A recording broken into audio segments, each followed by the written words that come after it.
Hey, what's up guys, my name is Dorian Avila. I'm a logo designer and illustrator, and in this video I'm going to show you guys a quick tutorial on how to make this simple logo here.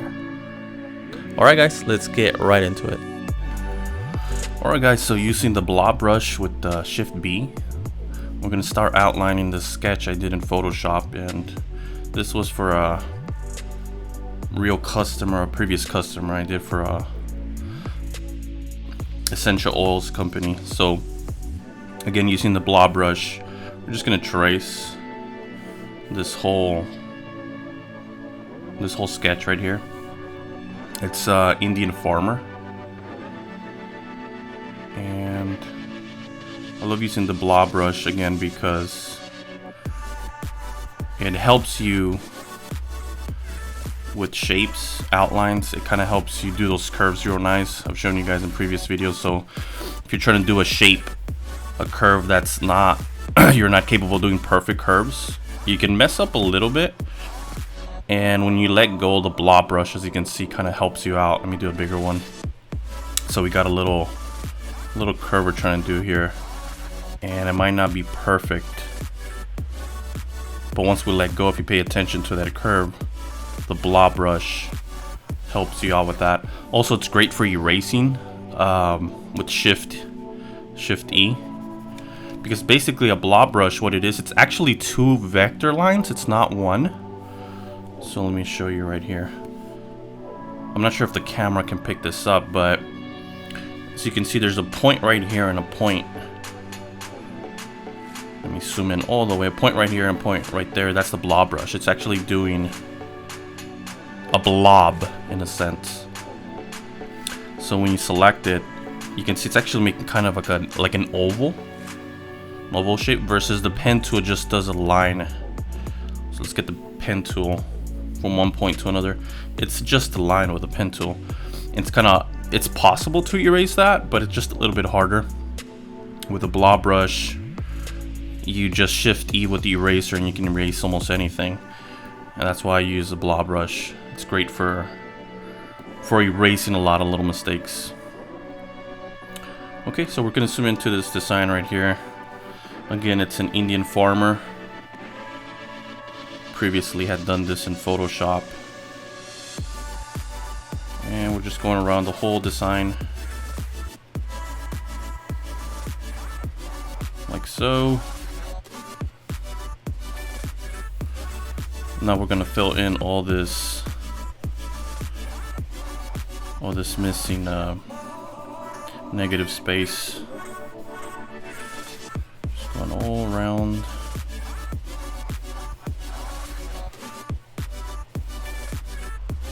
I'm just gonna fast forward this part.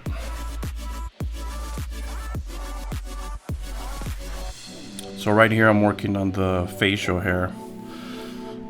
It's funny, this style, apologize for, got a little bit of a cough. It's funny, this style, once you sketch it out and you're trying to ink it or vector it, it doesn't really look like the final product, so it's easy to get a little bit discouraged when doing this style. So for example, if I show you this, if I zoom out a little bit, it doesn't look like much of anything. You kind of really have to have faith in the process that once you're done with it, it'll take some shape. And like I've said a million times, it's important to put a lot of stuff in different layers, because if you need to erase just some portion of a design, trying to hunt down that specific layer is it's a pain unless you name every single layer, which you should as well. It's just a little more tedious, but once you know what you're doing, it's not as necessary. So we're just gonna go around the whole design, just vectorizing all these little ins and outs. Just doing the shirt here, and he's holding some sort of I'm not sure what this is called, some sort of a scythe. It's a type of farming tool. Forgive my ignorance.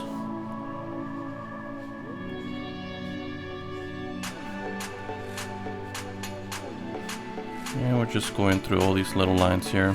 It's kind of a scratch board kind of style. Just doing the outline, and then I'm gonna go back and just fast forward all through the section where I fill in. Oh, that was supposed to be the knuckles. So we got 1 knuckle, 2, 3, and 4. Same thing on the top side. And just around the teeth.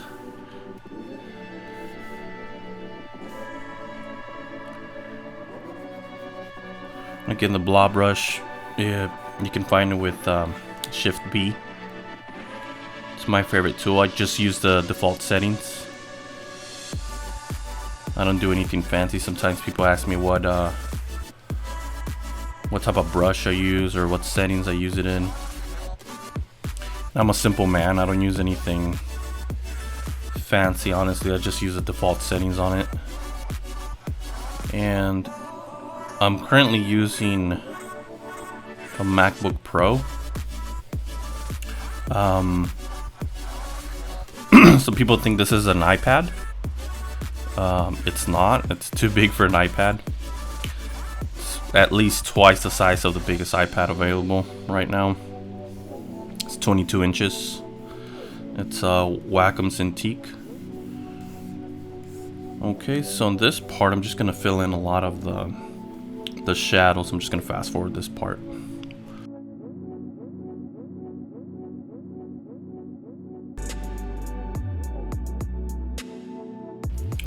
Okay, so in this next part, we're gonna do something a little bit, little interesting. We're gonna do some of that crosshatch, or my version of it. The little lines that go through the little illustration here, they represent kind of shadow and line weight on the character. So we're gonna start from the top here and just follow that curve down and up all the way through the illustration. And then with the letter V, just move this up a little bit, then holding Option down, and then Command D, duplicate that last brush stroke. And then you can do this on a PC, a Mac. That's what I'm using, a MacBook Pro. You don't need to, and you can do this with a mouse as well. You don't need to have this tablet. This is just for workflow, or in a sense, it's just a luxury as well. Okay, so we're just gonna continue to erase these lines here. This excess all around the illustration. Again, this is the great thing about having layers for different sections of your illustration or your artwork, logo, etc. You're able to select just the one layer and use the Shift E for eraser and just erase that one layer, and it won't affect the rest of your illustration. Okay, I'm gonna lock that layer, and now we're going to work on the background. And the background is it's a little farm. It's supposed to represent a farm in India.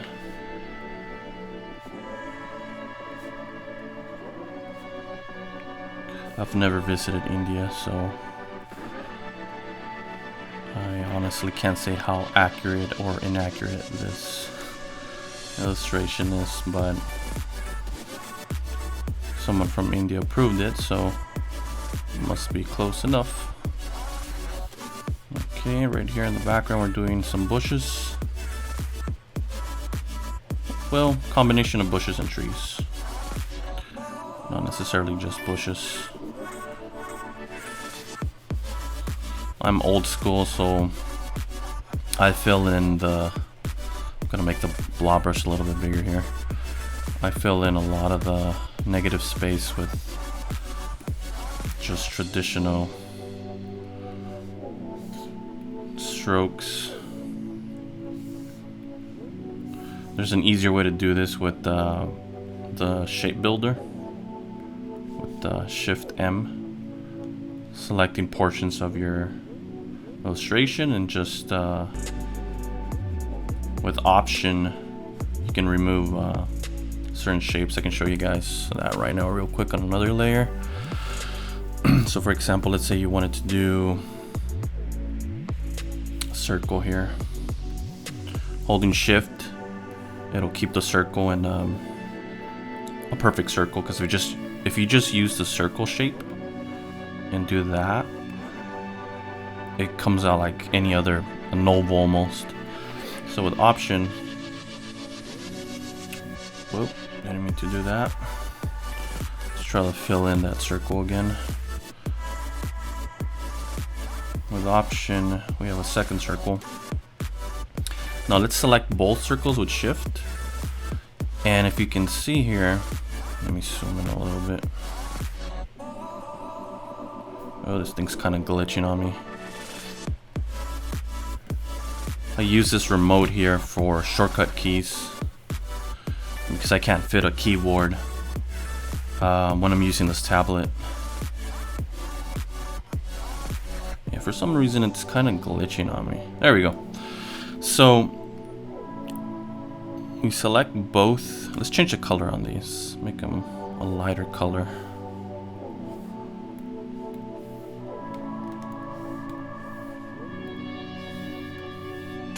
Okay, so they're kind of a cream color. Now the reason for this is, let's say you wanted to keep just the shape inside of here and get rid of the outside of this circle and the outside of that circle. So once you have that selected, with Shift M, both selected, it'll bring up the shape builder, I'm sorry. And you can destroy certain parts. So if you can see here, as I'm dragging with Shift M, the shape builder, as I'm dragging the selected two circles, it's highlighting certain sections of it. So even if I added, let's say, another third circle, and pardon me. So we select the circle, and with Option, drag this over here. Now we got three circles. And again with Shift M, the shape builder, we can highlight different sections. So wherever there's a line, put this all on the same layer. Wherever there's a line going through the shapes, you can actually select that and cut it out. So let's say we wanted to cut out just the center of this. So with Option, the arrow here will actually, if you hold Option, will actually turn into a negative. There's a little negative and a positive here. And boom. Now we got rid of just the center. Let's say we wanted to cut out another piece, maybe the top up here.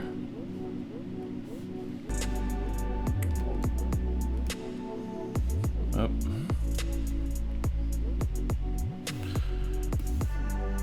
Well, you get the general idea. You can cut out different pieces of each illustration, and you can have fun with that. And there you go again. Now we just got a portion of the circles, so there's infinite possibilities with that technique. Okay, so let's go back to the background here on the farm.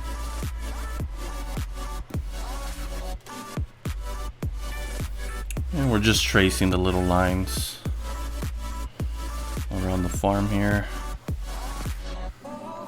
like so. Yeah, that's a little curved. And this is supposed to represent hills.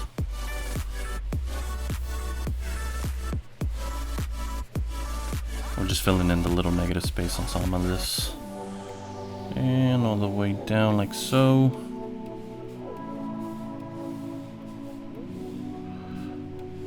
And it's important to have a strong sketch in order to have the highest success possible whenever designing this kind of stuff. Gonna make our blob brush bigger. The way you make a blob brush bigger, or your eraser for that matter, is with the brackets on the keyboard, PC or Mac. It'll just make the brush bigger or smaller. So for instance, you can visually see it here. So let's zoom in a little bit. And this is, if you can see the circle on the blob brush. If I wanted to make it bigger on the keyboard with once again the brackets, I use this little remote here for shortcuts, but you can visually see how the circle becomes smaller or bigger, and that's just very handy. It's really important to know your shortcuts, your basic shortcuts for Adobe Illustrator or Photoshop. Okay, so we're gonna lock that layer that we did the whole background here with the farm, start a new layer. And now we're gonna do these lines up here that represent the sky. And as you can see, you probably can't see in the sketch, it's a pretty light sketch, but they kind of curve, they start from the top and they curve down and then up again. So let's start one right here. Boom. You know what? I'm not very happy with that. Let's trace this a little bit more accurate.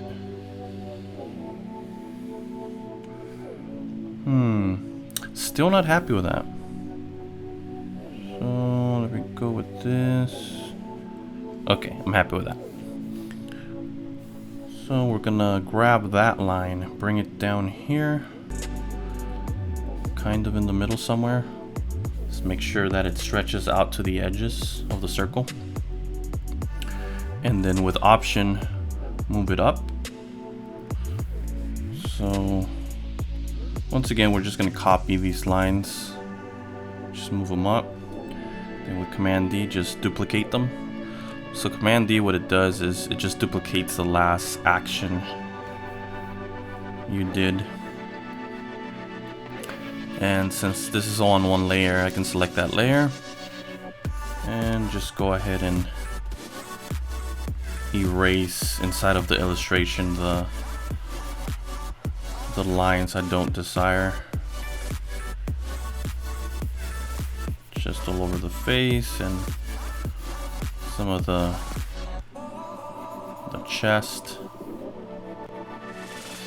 inside of the hand and the tool. Okay, and just the head, just all around.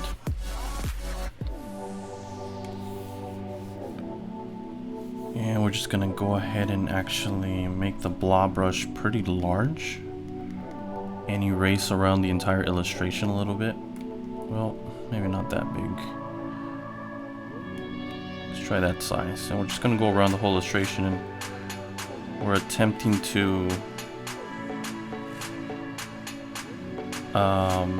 create like a highlight around the entire figure.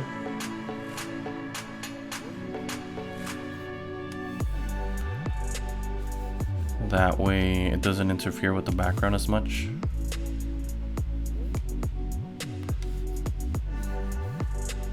Just all around here under the tool, around the arm. That should work. I'm gonna go ahead and create I'm gonna lock that first and create a circle. It's gonna be kind of the frame of the design. Just a large circle. Try to center that. You want to leave that in the center of that empty and just have a border on it, basically. I think it was a little too big. Let's make that a little bit smaller. Holding Shift and moving the corners of this circle or any shape, you'll be able to keep the proportions correct. I think we're good there.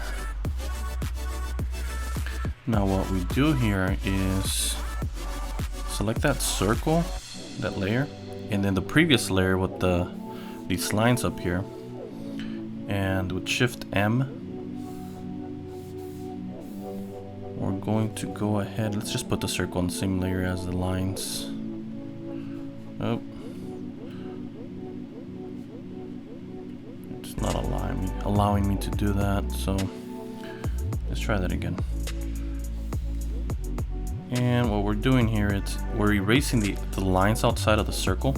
Since we selected the circle layer and the layer with these lines here, and then with Shift M with the shape builder tool, we are able to basically cut out anything outside of the circle. And we're left with those perfect lines right there. And just for good measure, we select the lines and we erase around the border of the circle. Okay.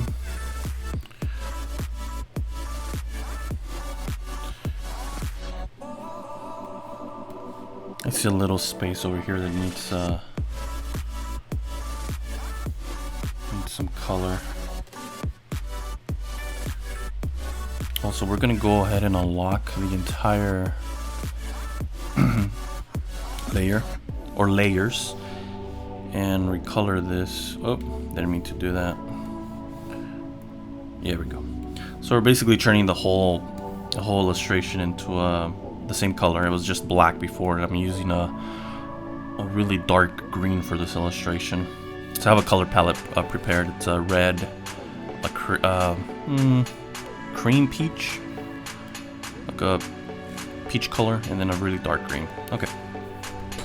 So from here, the last step inside of this illustration is these lines are supposed to represent the sky. So we're going to go ahead and erase into this a little bit and create some clouds. So right about here, start there, curve in, curve up and out, and then erase the inside of this, and that should give us like a cloud kind of shape. You know what, let's do that again, but this time with a little bit of difference. Let's try that again. Out, around, and curved. Now the difference here is we're leaving some of those lines inside. Let's erase that line right there. There you go. And we're doing kind of the same thing on this other side, where we curve down again, and then just erasing some of this line right here. That way it leaves a little bit of lines on the inside. Same thing on this side. Curve in, and we're deleting all the ones inside this time. Just a smaller one on this side. There you go. Now we're ready to add some additional color to this. So we're going to move the circle all the way down on the layers and fill it in with that cream color. And now our background is going to be this dark green, as you can see here. I'm going to zoom in a little bit. We're just going to lock that, create another layer. And we're going to add some circles to this. Some spheres, circles, rings. Technically, rings. So holding Shift. Center that. Now it's got a fill. The way you get rid of the fill is you go to either here or here and select that little white box with the red line going through it. And the circle's still there, you just can't see it. And then just give it a fill. In this case, we want a red fill. And we want to make it a little thicker, the little line. It's not visible enough, just about that size. And then we center it with align objects, align, to keep it nice and aligned. And then what we do is we grab that ring and we duplicate it twice. One by holding Option down and then pulling it, and it'll create 3 other rings. And then we're just going to center those as well. I'm going to grab one of these rings, hold Shift, make that ring a little bit bigger. And then we're gonna make that ring kind of that cream color. And then we're gonna grab the third ring, make that one bigger than the last two. Even bigger than that. And this one we're gonna make a little richer and a little darker maybe. There you go. Okay, so using the mouse, we're going to add some of this text using the mouse and the keyboard. So what I'm going to do is make a copy of one of these rings, make it smaller, about the size of the circle in the center, give or take. And using the type tool, we right click on it, go to type path, click on it one time, and we are going to try to make that text of a lighter color.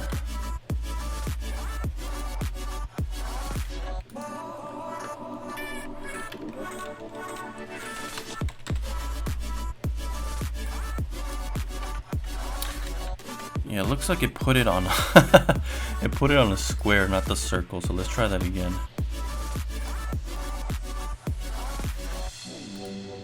Okay, so we have that ring, that circle right there. And then again, by default, it's just a dark color, it looks like.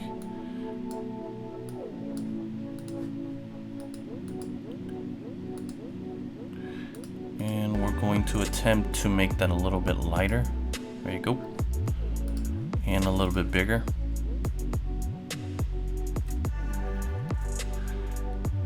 And I've chosen GN high top for the text. Now on this little box on the right here, on the character box, you can make all the words capital or lowercase.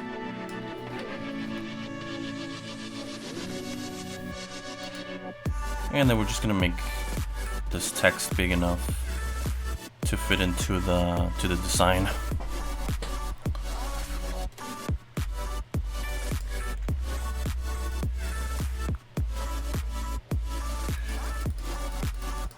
And then we're just gonna work on the spacing, the kerning between each letter to kind of space it out.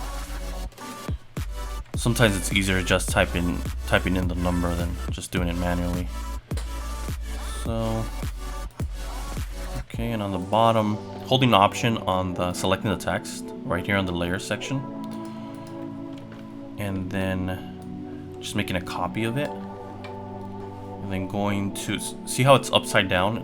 The way to fix that is by going to type and type on path under type, and then type on path, and then type on path options, flip it, ascender, and then hit OK. And then using on the character box over here, set the baseline shift. You can move in the text a little bit to center it a little bit better.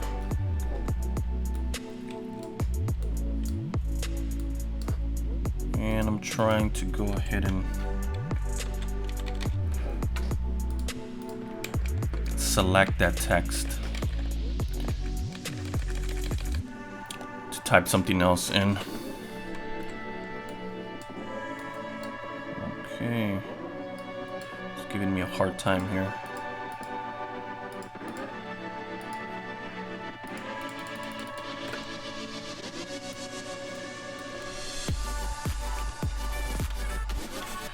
Okay, essential oils for daily use. And then we're just gonna make that smaller.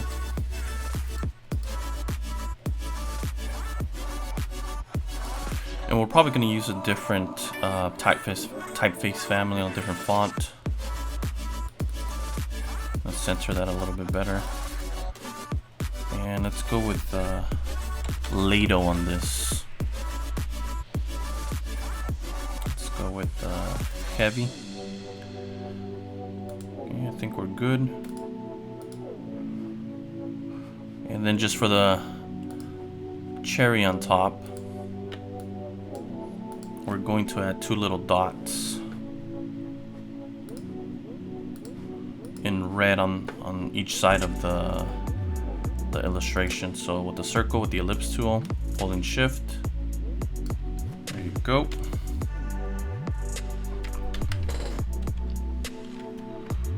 Zooming in a little bit, just grabbing this little guy right here, holding option, dragging the other one over there, and grabbing both, aligning them to the center.